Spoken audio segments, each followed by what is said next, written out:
नमस्कार दोस्तों, आप सभी का एक बार फिर से स्वागत है फैक्चुअल तरुण यूट्यूब चैनल में। दोस्तों, आज हम बात करने वाले हैं डब्ल्यूपीएल के मैच नंबर 9 की, जो कि खेला जाएगा royal Challengers Bangalore versus Mumbai Indians के बीच में। यह मुकाबला खेला जाएगा शनिवार को शाम 7:30 बजे बेंगलुरु के एम चिन्नास्वामी स्टेडियम में। दोस्तों, अगर मैं बात करूं इन दोनों टीम्स की, तो इन दोनों टीम की शुरुआत शानदार रही थी इस डब्ल्यूपीएल में। बट दोनों ही टीमें अपना पिछला मुकाबला हार के आ रही हैं और कल ये दोनों टीमें भिड़ेंगी। और ये इस टूर्नामेंट की दो बड़ी टीमें हैं, दिल्ली, बेंगलोर और आरसीबी। बड़ी टीमें हैं, तीनों ही टीमें फॉर्म में हैं। तो ये दोनों टीमें आपस में भिड़ेंगी और कल होगा कि दोनों में से कोई एक टीम होगी जो बैक टू बैक अपने दो मुकाबले हारेगी। तो शुरुआत करते हैं अपने एनालिसिस की। उससे पहले आप लोगों से एक रिक्वेस्ट है कि आप लोग वीडियो देख रहे हैं बट ना ही आप हमारी वीडियो को लाइक कर रहे हैं और ना ही हमारे चैनल को सब्सक्राइब कर रहे हैं, तो प्लीज प्लीज प्लीज वीडियो को लाइक करिए, चैनल को सब्सक्राइब करिए और वीडियो को ज्यादा से ज्यादा फैंटेसी लवर्स के साथ शेयर करिएगा। तो चलिए बढ़ते हैं अपने एनालिसिस की ओर और सबसे पहले वेन्यू देख लेते हैं। तो इस वेन्यू में कुल मिला के अब तक 7 मुकाबले खेले जा चुके हैं, जिसमें पहले बल्लेबाजी करने वाली टीम ने 2 मुकाबलों में जीत हासिल करी थी और चेस करने वाली टीम को 5 मुकाबलों में जीत हासिल हुई है। दोस्तों, जो पिछला मुकाबला था वो दिल्ली ने जीता था, बट उन्होंने 190 प्लस का स्कोर बनाया था। उसके बाद वो पहले बैटिंग करते हुए यहाँ जीतने में कामयाब रहे थे। अदरवाइज यार ये बेहतरीन चेजिंग वेन्यू है। जो भी टीम आती है टॉस जीत के पहले बॉलिंग करना पसंद करती है और कहीं अगर स्कोर 165 से 175 के बीच में रहता है तो 98% चांसेस उस टीम के होते हैं कि टीम इसको चेस कर लेगी और उस मुकाबले को आसानी के साथ जीत लेगी। बाकी दोस्तों, इस वेन्यू की खास बात और है कि इसमें जो टीम पहले बॉलिंग कर रही है उसके बॉलर्स इंपॉर्टेंट बनते हैं, क्योंकि उनको विकेट ज्यादा मिलती हैं। बात करेंगे अगर दोस्तों एवरेज स्कोर की, तो वो इस वेन्यू पे है 140 से 160 रन के बीच में।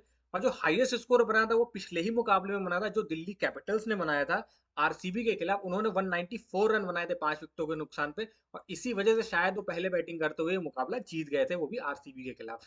लोवेस्ट टोटल की अगर बात की जाए तो वो है इस वेन्यू पे 107 रन 10 विकेटों के नुकसान पे। अब दोस्तों, अगर मैं स्कोरिंग पैटर्न की बात करूं, तो दोस्तों 3 बार इस वेन्यू पे 150 से कम का स्कोर बना है। 2 बार जो स्कोर बना है वो बना है 150 से 170 के बीच में, और एक बार इस पे 190 प्लस का स्कोर बना है, जो कि ये है 194 रन 5 विकेटों के नुकसान पे। अब दोस्तों देख लेते हैं वेन्यू। तो देखने में वेन्यू इतना खूबसूरत वेन्यू है, ड्रोन व्यू आप देख लीजिए। ऊपर से कुछ ऐसा दिखाई देता है और एकमात्र ऐसा वेन्यू है कि जो कि सोलर पैनल जिसमें लगे हैं और ये अपनी इलेक्ट्रिसिटी खुद प्रोड्यूस करता है। और अंदर से ये वेन्यू कुछ इस तरह का दिखाई देता है। और इस वेन्यू की एक बात मैं और बता देता हूँ कि आगे जो बाउंड्री डिमेंशन है वो काफी ज्यादा छोटी है। तो सिक्स मारना यहाँ पे आसान होता है, प्लस विमेंस का मुकाबला है तो बाउंड्रीज और छोटी कर दी जाती हैं, जिसके चलते बाउंड्री और छोटी होती है और सिक्सेस यहाँ पे ज्यादा लगते हैं।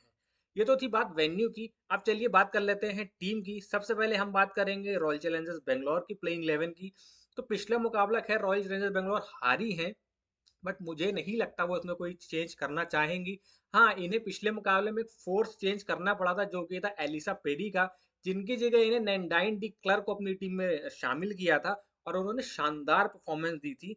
तो अगर एलिसा पेरी वापस आती हैं तो मुझे लगता है अगर कोई रिप्लेसमेंट इस टीम में मुझे दिखाई दे रही है तो वो शायद जॉर्जिया वॉरहैम को रिप्लेस करते हैं एलिसा पेरी से। अदरवाइज मुझे नहीं लगता कि वो नैंडाइन डी क्लार्क को रिप्लेस करना चाहेंगे, क्योंकि उन्होंने शानदार परफॉर्मेंस दी थी। आते ही उन्होंने 2 विकेटें भी झटके हैं उस मुकाबले में। तो बात कर लेते हैं अगर हम प्लेइंग 11 की, तो स्मृति मंदाना और सोफी डिवाइन आपको बैटिंग कर से ओपनिंग करते हुए नजर आएंगे टीम के लिए। 3 नंबर पे खेलती है सबनी मेघना, 4 नंबर रिचा घोष, उसके बाद नैंडाइन डी क्लर्क, फिर Georgia Wareham, Sophia Molineux, Shreyanka Patil, Simran Bahadur, Asha Sobhana और रेणुका सिंह ठाकुर, जो हमारी मीडियम पेसर हैं, स्विंग बॉलर हैं। बट पिछला मुकाबला ये हारी थी क्योंकि इनकी बॉलिंग उतनी चली नहीं, जो दिल्ली कैपिटल्स ने बहुत बड़ा स्कोर बना दिया था। बाकी स्मृति मंदाना ने टूर्नामेंट की शुरुआत तो उतनी अच्छी नहीं करी थी, बट धीरे धीरे वो फॉर्म पकड़ती चली जा रही है।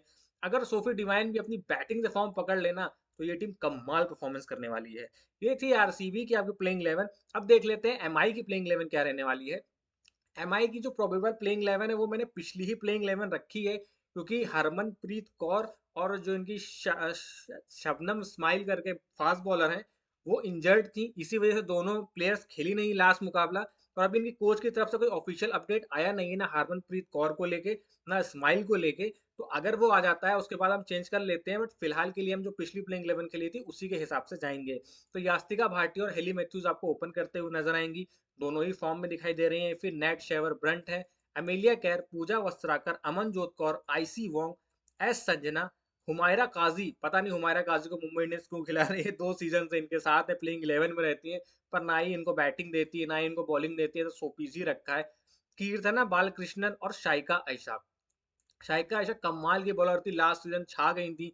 या तो बोले टीम इंडिया में भी खेली है, डब्ल्यूपीएल की ही फाइन थी, बट इस सीजन में कुछ खास कर नहीं रही है, या मैं यूं बोलूं कि मुंबई इंडियंस इनको इस सीजन में यूटिलाइज ही नहीं कर रही है। जहां इस वेन्यू पे एम चिन्नास्वामी के वेन्यू पे जो लेफ्ट आर्म ऑर्थोडॉक्स स्पिनर है वो झंडे गाड़ रहे हैं, कमाल का प्रदर्शन कर रहे हैं। वहां पे साइका इशाक विकेटलेस जा रही हैं। बॉलर बहुत अच्छी है, टैलेंट की कोई कमी नहीं है, बट कहीं ना कहीं हमको ये नजर आ रहा है कि मुंबई इंडियंस इनको पूरी तरह से यूटिलाइज नहीं कर रही है, या बोले कि इनको यूटिलाइज करने की जरूरत ही नहीं पड़ रही है, क्योंकि इनकी जो बाकी प्लेयर्स है ना वो इतना अच्छा परफॉर्मेंस दे रही हैं। तो ये थी प्लेइंग 11 मुंबई इंडियंस की। पिछले मुकाबला ये हारी थी, और उसकी कहीं ना कहीं जो सबसे बड़ी वजह रही है वो रही है हरमनप्रीत कौर और इस्माइल का ना खेलना। अनफोर्स चेंज थे, बट करने पड़े, मैचेस में ऐसा होता है। मे बी इस मैच में शायद वापसी करे हरमनप्रीत कौर और इस्माइल, अगर वापसी करती है तो ये टीम वापस से मजबूत हो जाएगी और बेंगलोर के लिए मुसीबत बढ़ने वाली है। ये थी दोस्तों प्लेइंग 11 की बात। अब जरा बात कर लेते हैं पिच की, कि पिच के क्या मिजाज है। तो जब हम चिन्नास्वामी स्टेडियम की पिच रहती है भाई साहब, वो बैटिंगों बल्लेबाजों के लिए जन्नत है। यहाँ पे बड़े बड़े शॉट लगते हैं, बॉल बैट पे अच्छा आता है। हालांकि गेंदबाजों को यहाँ पे, तेज गेंदबाजों को शुरू में मदद मिलती है, बाकी स्पिनर्स को यहाँ पे, वुमेन्स क्रिकेट है तो स्पिनर्स हमेशा गेम में रहती है, और स्पिनर्स यहाँ पे विकेट ले रही हैं।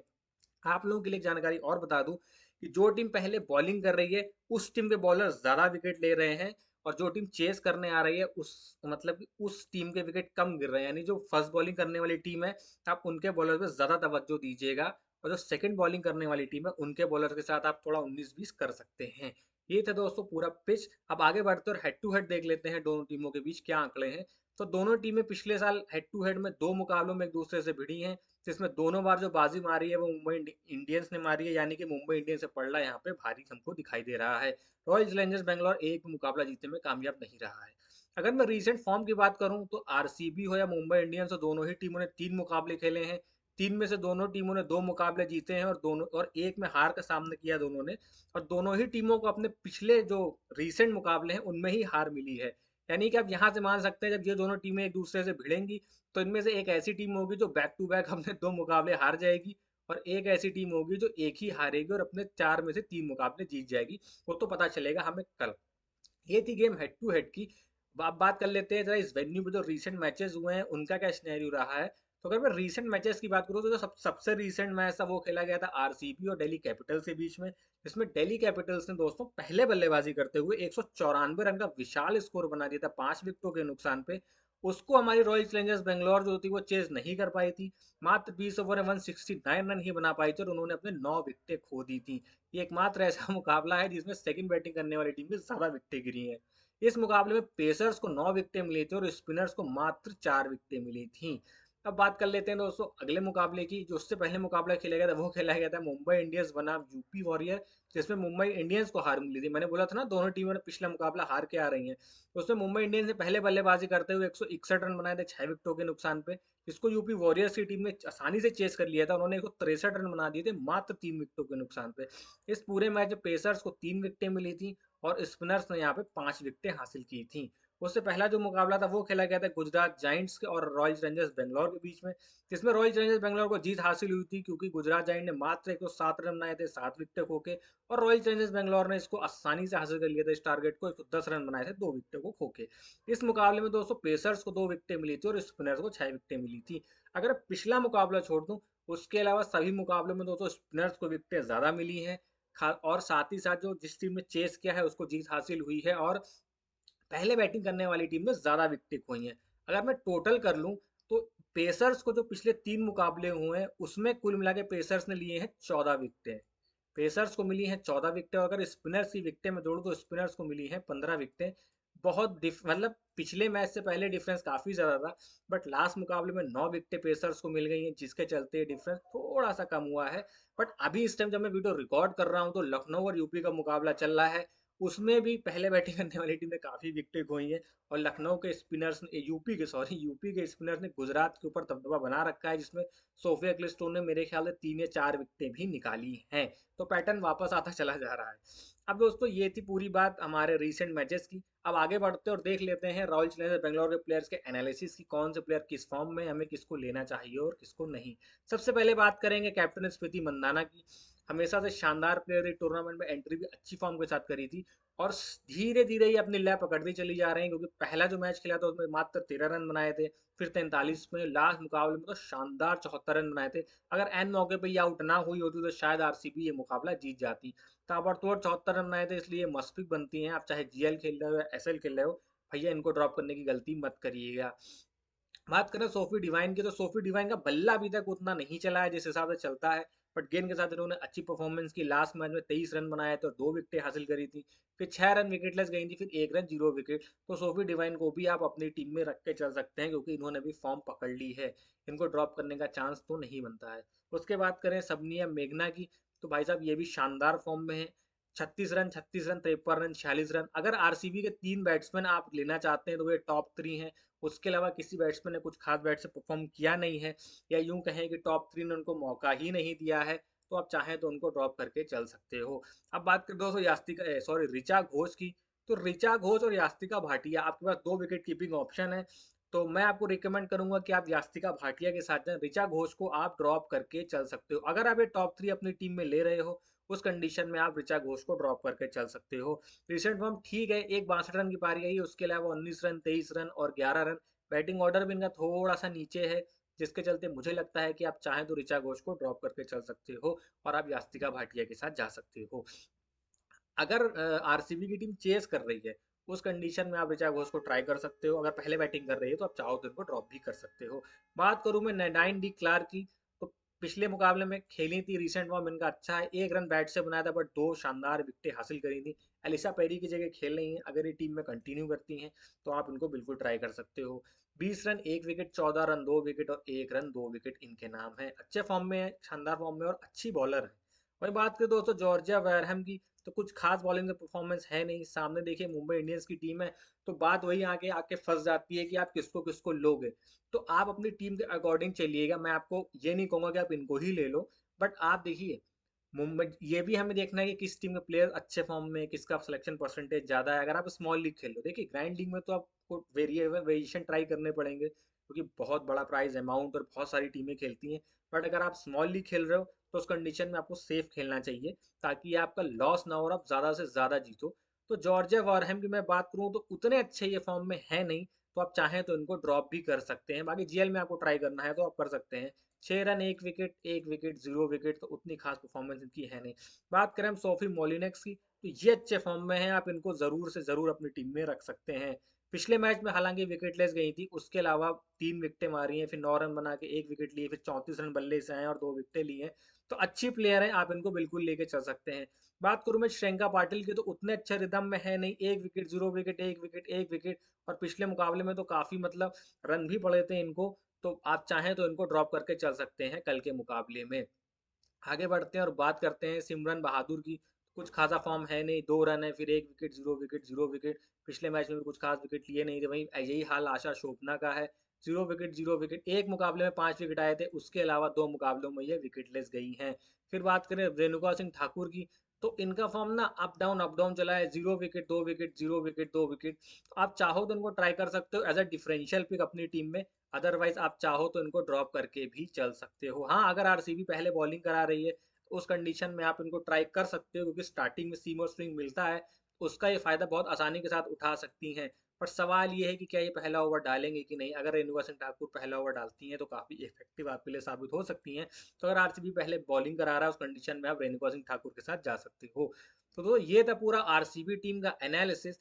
अब आगे बढ़ते हैं और आप लोगों के लिए एक इन्फॉर्मेशन है दोस्तों, कि हमारा जो टेलीग्राम चैनल है वो लाइव हो चुका है। जल्दी से जाइए और हमारे टेलीग्राम चैनल को ज्वाइन करिए। लिंक आपको डिस्क्रिप्शन में मिल जाएगा, पिन कमेंट में मिल जाएगा। जल्दी से जाइए और हमारे चैनल को ज्वाइन कर लीजिए। तो इसको ज्वाइन करने का दोस्तों फ़ायदा ये होता है कि मैच से जुड़ी जितनी भी लास्ट मिनट अपडेट है वो हम आपको यहाँ प्रोवाइड कराते हैं। साथ ही साथ हम आपको पिच रिपोर्ट, पिच की फ़ोटो, जो प्लेइंग 11 होती है वो प्रोवाइड कराते हैं, और हमारी जो टीम होती है वो भी हम आपको प्रोवाइड कराते हैं। क्योंकि इस वीडियो में जो हम आपको टीम देते हैं वो हमारी फाइनल टीम नहीं होती है, उसमें थोड़े बहुत चेंजेस होते हैं। तो जो हमारी फाइनल टीम होती है वो हम आपको टेलीग्राम चैनल में प्रोवाइड कराते हैं मैच से 20 मिनट पहले। तो जल्दी से जल्दी जाइए और हमारे टेलीग्राम चैनल को ज्वाइन करिए। लिंक आपको डिस्क्रिप्शन में मिल जाएगा, पिन कमेंट में मिल जाएगा, या फिर आप डायरेक्ट टेलीग्राम पर जाकर सर्च कर सकते हैं @फैक्चुअल तरुण।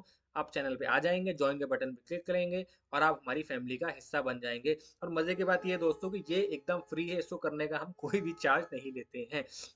अब आगे बढ़ते हैं और देख लेते हैं कि आरसीबी की क्या बॉलिंग परफॉर्मेंस रही थी लास्ट मुकाबले में। आरसीबी ने कुल मिला के 7 बॉलर ट्राई किए थे, जिसमें से रेणुका सिंह ठाकुर ने स्पेल की शुरुआत करी थी, 4 ओवर डाले थे, 28 रन दिए थे और एक भी विकेट इनको नहीं मिली थी। और उसके बाद जो ओवर डाला था वो डाला था सोफी डिवाइन ने, उन्होंने 3 ओवर डाले थे, 23 रन दिए थे और 2 विकेटें हासिल करी थी। इसीलिए मैंने बोला ना, इंपॉर्टेंट पिक बनती है आरसीबी की तरफ से डिवाइन और स्मृति मंधाना। फिर मोलिनेक्स की बात करें, उन्होंने भी 3 ओवर डाले थे, 23 रन खर्चे थे और ये भी विकेटलेस गई थी, क्योंकि दिल्ली ने ना उस मैच में आउटस्टैंडिंग ही बैटिंग करी थी। हर बार ऐसा नहीं होता है कि टीम आउटस्टैंडिंग बैटिंग करें। तो अगर आरसीबी पहले बैटिंग करती है तो उस कंडीशन में आप रेणुका सिंह ठाकुर के साथ बिल्कुल जाइएगा। आशा शोभना की बात करें, उतनी अच्छी बॉलिंग नहीं थी, बहुत एक्सपेंसिव हुई थी, 2 ओवर में 30 रन और कोई विकेट नहीं। वेरहम का भी वही हाल था, एक ही ओवर कराया था, 13 रन दिए थे और 0 विकेट गए थे। तो इसीलिए मैंने बोला कि आप इनको ड्रॉप कर सकते हो, ड्रॉप कर सकते हो, क्योंकि एक तो ये पूरे ओवर नहीं डालते हैं, प्लस एक्सपेंसिव भी रहते हैं। तो इनका सीन ये रहता है कि अगर विकेट मिल गई तो कैप्टन इनको कंटिन्यू कराता है, अदरवाइज इनके साथ नहीं जाता है। नार्डिन डिक्लर्क देखिए 4 ओवर 35 रन दिए हैं, बट 2 विकेटें इन्होंने भी हासिल करी है उस मुकाबले में। और श्रेयंका पाटिल ने 3 ओवर में 40 रन दे के 1 विकेट हासिल करा, मतलब बहुत एक्सपेंसिव है, पूरे 4 ओवर भी नहीं डाले हैं। पर आप लोगों को मैं बता देता हूँ, आप लोगों को शायद डाउट हो रहा हो कौन क्या कराता है, तो मैं आपको बता दूं कि जो रेणुका सिंह ठाकुर है वो राइट आर्म मीडियम फास्ट है, आशा शोभना हमारी लेग स्पिनर है, सिमरन बहादुर ऑफ स्पिनर है, श्रेयंका पाटिल लेग स्पिनर है, राइट हैंड बैट करती हैं, सोफी मॉलिक्स जो है लेफ्ट आर्म ऑर्थोडॉक्स स्पिनर है, जॉर्जिया वेरहम भी लेफ्ट आर्म सीमर है। तो और 90 डे क्लर्क जो है राइट आर्म मीडियम फास्ट कराती हैं। तो आप लोगों की सहूलियत के लिए एक बार मैंने आप लोगों को बता दिया है, तो थोड़ी ज़्यादा आसानी होगी आप लोगों को, क्योंकि महिला वुमेन्स क्रिकेट है ना, तो इतना फॉलो करते नहीं है लोग, इसके चलते उनको नाम तो पता होते बट ये नहीं पता होता कि कौन सा बॉलर किस तरह की बॉल डालता है। तो आप लोगों को पता लग गया होगा तो थोड़ी आप लोगों को हेल्प मिल जाएगी। अब दोस्तों आगे बढ़ते हैं और देख लेते हैं मुंबई इंडियंस से क्या सीन है, उनके प्लेयर्स की क्या फॉर्म चल रही है। तो एमआई को पिछला मुकाबला जो हारी थी ना, वो झटका तो था, बट कहीं ना कहीं उनके जो दो मेन प्लेयर थे, जैसे हरमनप्रीत कौर हो गई और स्माइल हो गई, तो जब वो दोनों नहीं थी उसके चलते इन्हें अपने प्लेइंग इलेवन में थोड़े चेंजेस करने पड़े, शायद जिसका खामियाजा उनको भुगतना पड़ा। बट कहीं ना कहीं हमें लग रहा है कि हरमनप्रीत कौर की चोट उतनी नहीं थी, बट थोड़ा बहुत निगल होगा। अगर वो वापसी करती हैं तो भाई मुंबई इंडियंस की बैटिंग अच्छी हो जाएगी और टीम फिर से फॉर्म में वापस आएगी, और मुझे लगता है कि आरसीबी पे भारी पड़ेगी। बात करें इनके wicket keeping batsman Yastika Bhatia की, तो शानदार फॉर्म में 3 मैचेस में इनके शानदार रन आए हैं। आई थी 6 रन, रिसेंट फॉर्म उतनी अच्छी नहीं थी, बट पहले मुकाबले में 57 रन, फिर 7 रन, फिर पिछले मुकाबले में भी ताबड़तोड़ 26 रन बनाए थे। तो अगर एमआई की टीम पहले बैटिंग कर रही है तो उस कंडीशन में यास्तिका भाटिया आपके लिए अच्छी पिक बनती है, बल्कि मैं बोलूँ यास्तिका भाटिया आपके लिए मस्त पिक ही बनती है, अच्छे फॉर्म में है। और इस पूरे बैटिंग ऑर्डर में एकमात्र लेफ्ट हैंडेड बैट्समैन है, जिसका एडवांटेज इनको मिलेगा, तो आप इनको लेके बिल्कुल चलिएगा। बात करें हेली मैथ्यूज की, तो शुरुआत इनकी भी अच्छी नहीं थी, ना बैट से रन आ रहे थे ना बॉल से उतना कर रहे थे। पहले मुकाबले में 0 बनाए थे, उससे बाद 7 रन, 1 विकेट, और पिछले मुकाबले में 55 रन बनाए थे।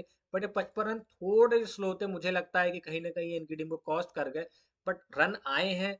तो फिर जब प्लेयर की फॉर्म वापस आती है, क्योंकि ये बड़े प्लेयर हैं, फॉर्म वापस आती है तो अच्छा परफॉर्म करते हैं, तो आप इनको अपनी टीम में बिल्कुल रखिएगा, ड्रॉप मत करिएगा, क्योंकि बॉलिंग से भी 2 से 3 ओवर ये डाल रही हैं कॉन्टीन्यूसली, प्लस बैटिंग भी अच्छी कराती हैं।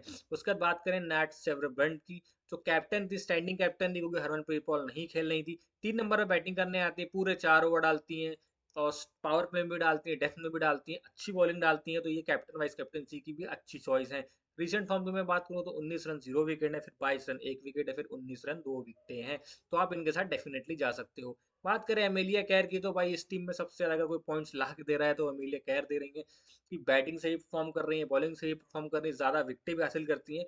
उसका सबसे मेन पॉइंट ये है कि डेथ में बॉलिंग डालती है, और खासकर अगर मुंबई इंडियंस पहले बॉलिंग करा रही है और डेथ ओवर में ये डाल रही हो, तो सामने वाली टीम के पास भी प्रेशर रहता है यार, रन मारना है, जिसके चलते वो अपने विकेट खो देते हैं, और प्लेयर ही अच्छी हैं। तो एमएलए क्या रिसेंट फॉर्म की बात कर लीजिए, तो 23 रन 1 विकेट, 31 रन 4 विकेट, फिर 24 रन 2 विकेट, फिर 14 रन 2 विकेट। तो आप इनके साथ डेफिनेटली जाइएगा। आप स्मॉल लीग खेल रहे हो या जीएल खेल रहे हो, इनको ड्रॉप करना मतलब आप अपना खासा नुकसान करवा बैठेंगे। बात करें पूजा वस्त्राकर की, तो देखिए उतने फॉर्म में है नहीं, स्मॉल लीग में आप इनको ड्रॉप करके चल सकते हो, जेल में चाहो तो आप उनको ट्राई कर सकते हो। बैटिंग से 18 रन 0 विकेट लास्ट मुकाबले में, फिर 1 रन 0 विकेट, फिर 7 रन, एक मुकाबले में 2 विकेटें इन्होंने हासिल करी थी। तो वही बात होती है कि कभी तीर कभी तुक्का, तो उतनी फॉर्म इनकी अच्छी है नहीं, तो आप चाहो तो उनको ड्रॉप करके चल सकते हो, क्योंकि कभी कभार ना इनके ओवर्स भी कट जाते हैं। क्योंकि देखिए ब्रंट 3 से 4 ओवर डालती हैं, 3 से 4 ओवर, आप 3 ओवर मान लो ब्रंट के, हेली मैथ्यूज भी लगभग 2 से 3 ओवर डाल रही हैं, एमेरिया केयर पूरे 4 ओवर डाल रही हैं, उसके बाद फिर आईसी वोंग या स्माइल खेलती हैं इनकी जगह, तो वो पूरे ओवर डालती हैं, तो इस वजह से इनके ओवर भी कटते हैं, तो परफॉर्मेंस उतनी अच्छी है नहीं, तो आप उनको ड्रॉप करके चल सकते हो। यही हाल अमनजोत कौर का, बिल्कुल आउट ऑफ फॉर्म चल रही है बैट से, 2 डक आ चुके हैं 2 मुकाबलों में, फिर एक में 3 रन, फिर एक में 17 रन, तो आप इनको भी ड्रॉप करके चल सकते हो। बात करें दोस्तों आईसी वोंग की, तो अगर स्माइल नहीं खेलती है तो उस कंडीशन में आईसी वोंग खेलती हैं और अच्छी बॉलर है, मीडियम पेसर है, स्टार्ट करती हैं बॉलिंग से। पिछले मुकाबले में भी शानदार इनको जगह मिली थी, तो 15 रन बैट से बनाए थे, 2 विकेटें हासिल करी थी, फिर 28 रन 2 विकेटें, 35 रन 1 विकेट, फिर 2 रन 1 विकेट। तो ये विकेटें चटकाती हैं, विकेटें मारती हैं, तो आप इनको डेफिनेटली लेके चल सकते हो। एस संजना की बात करें तो रिजल्ट में कुछ खास है नहीं, 4 रन 6 रन 6 रन, तो आप इनको ड्रॉप करके चल सकते हो।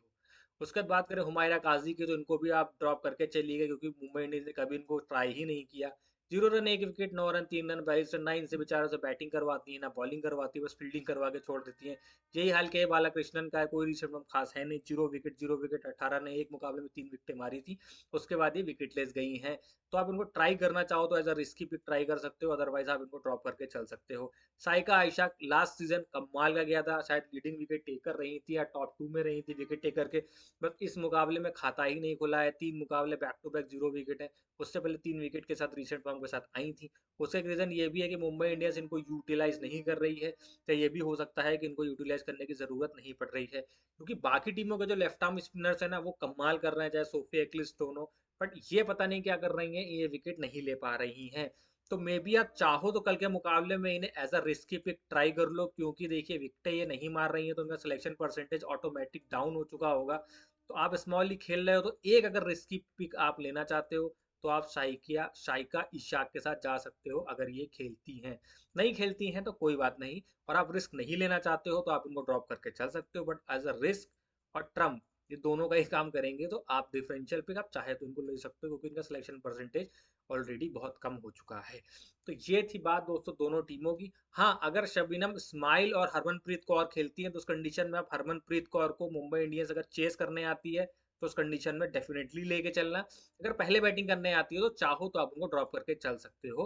वहीं बात करें इस्माइल की, तो चाहे मुंबई इंडियंस पहले खेल रही हो या बाद में खेल रही हो, उनको आप डेफिनेटली अपनी टीम में लेके चलिएगा। तो ये था दोस्तों दोनों टीमों के प्लेयर्स का एनालिसिस। अब आगे बढ़ते हैं अपने वीडियो में और हम बात कर लेते हैं मुंबई इंडियंस की बॉलिंग की, कि बॉलिंग लास्ट मुकाबले में क्या रही थी। ओपनिंग स्पेल डाला था कैप्टन जो थी एक्टिंग कैप्टन नैट शिवर ब्रंड ने, जिन्होंने 3 ओवर डाले, 30 रन खर्चे और कोई भी विकेट हासिल नहीं किया था पिछले मुकाबले में। फिर शाइका इशाक आई थी, मात्र 2 ओवर डाले थे, 17 रन दिए थे और 1 विकेट नहीं मिला था। आईसी वोंग फर्स्ट चेंज आई थी, 3 ओवर डाले, 30 रन दिए और 2 विकेट इन्होंने भी हासिल किए थे। थोड़ी सी एक्सपेंसिव थी पर 2 विकेट इन्होंने हासिल किए थे। हिली मैथ्यूज 3 ओवर 32 रन, कोई भी विकेट नहीं। एमेलिया के 4 ओवर 34 रन, 1 विकेट। और Pooja Vastrakar 1.3 over 18 run, 0 wicket. तो इसलिए मैंने बोला ना, इनको ओवर नहीं मिलते, इनके ओवर कट जाते हैं, क्योंकि एमेलिया केयर, हिली मैथ्यूज, आईसी वोंग और नाइट शिवर ब्रंट ये प्रॉपर पूरे 4-4 ओवर डालती हैं। शाइका इशाक ने मात्र 2 ओवर डाले, क्योंकि मैच यूपी वॉरियर्स ने अनएक्सपेक्टेडली थोड़ा जल्दी खत्म कर दिया था, जिसके चलते सभी के कोटे पूरे नहीं हो पाए, सिर्फ एमेलिया केयर के हो पाए। अच्छी बैटिंग करी थी उन्होंने चेजिंग में, जिसके चलते मुंबई ने एकदम स्तब्ध हो गई थी, क्योंकि एक होता नहीं कि आप विनिंग उसमें जा रहे हो, विनिंग उसमें जा रहे हो, एकदम से अनएक्सपेक्टेड रिजल्ट हो जाए, उलटफेर हो जाए। तो यूपी की टीम ने उलटफेर कर दिया था, क्योंकि वो अपने पिछले मुकाबले हार के आ रही थी, उतनी फॉर्म में थी नहीं, तो सबको यही था कि यार मुंबई तो यूं जीत जाएगी यूं जीत जाएगी, बट उन्होंने बहुत अच्छी बैटिंग करी थी और अच्छा चीज किया था। तो ये है पूरा इनका बैटिंग परफॉर्मेंस। आप इनके साथ नाइट शिवर बर्न कंफर्म पिक है आपकी, हेली मैथ्यूज कंफर्म पिक और एमिलिया केयर कंफर्म पिक है। उसके बाद ईसी वोंग खेलती हैं कि नहीं खेलती हैं, ये तो डिपेंड करेगा, अगर खेलती हैं तो आप इनके साथ भी जा सकते हो। तो ये थी मुंबई इंडियंस की बॉलिंग। अब आगे बढ़ते और देख लेते हैं वेन्यू पे किस प्लेयर की क्या परफॉर्मेंस है। तो इस वेन्यू पे दोस्तों हरमनप्रीत कौर सबसे शानदार परफॉर्मेंस इनकी है, 5 मैचेस 35 की एवरेज है, 125 का स्ट्राइक रेट है। खेलती हैं तो आप इनको ट्राई कर सकते हो, और अगर मुंबई इंडियंस चेस कर रही है तो उस कंडीशन में तो डेफिनेटली ट्राई कर सकते हो। और अगर मुंबई इंडियंस पहले बैटिंग कर रही है तो चाहो तो आप छोड़ सकते हो, वरना ट्राई कर सकते हो। छोड़ने के लिए मैं इसलिए कर रहा हूँ कि इंजरी से वापस आ रही है, एक मैच का ब्रेक है, तो होता है प्लेयर की मोमेंटम जो होता है वो टूट जाता है, तो इस वजह से थोड़ा सा रिस्की हो जाता है। बाकी सेकंड बैटिंग में आप डेफिनेटली इनको ट्राई करिएगा। यास्तिका भाटिया कमाल की फॉर्म में, 3 मैचेस खेले, 30 की एवरेज और 121 का स्ट्राइक रेट है। शबनियम स्माइल मैंने बोला ना, नहीं शबनियल मेघना, 5 मैचेस 28 की एवरेज और 115.2 का स्ट्राइक रेट, तो अच्छी पिक है। टॉप 3 तो आप आरसीबी के डेफिनेटली लेके चलिएगा, चाहे वो पहले खेल रहे हो या बाद में खेल रहे हो। उसके बाद बॉलिंग से अगर हम बात करें तो एमेलिया कैर 3 मैचेस 2.3 का एवरेज है, 7.8 की इनकी इकॉनमी है, तो कंफर्म पिक है। आईजी वोंग एक ही मैच खेला था, 2 विकेट लिए हैं और 10 का इकॉनमी, थोड़ी सी महंगे साबित होती है पर बिकते ही चटकाती हैं 2 से 3। डायन डी क्लर्क 1 मैच 2 विकेट, 8.8 का इकॉनमी, खेलती हैं तो ये कंफर्म पिक होंगी, नहीं खेलती हैं तो बात ही अलग है। ये तो दोस्तों पूरा एनालिसिस। अब चलते हैं और देख लेते हैं कि हमने जो टीम बनाई है वो क्या रहने वाली है। बट आप लोगों को एक बात बता दूं कि ये हमारी फाइनल टीम नहीं है। फाइनल टीम आपको कहाँ मिलेगी? टेलीग्राम चैनल पे मिलेगी, लिंक आपको डिस्क्रिप्शन में मिल जाएगा, पिन कमेंट में मिल जाएगा। जल्दी से जाइए, ज्वाइन बटन पे क्लिक करिए, हमारी फैमिली का हिस्सा बनिए। जितने भी लास्ट मिनट अपडेट है वो सब हम आपको यहाँ पे प्रोवाइड कराते हैं मैच से 20 मिनट पहले।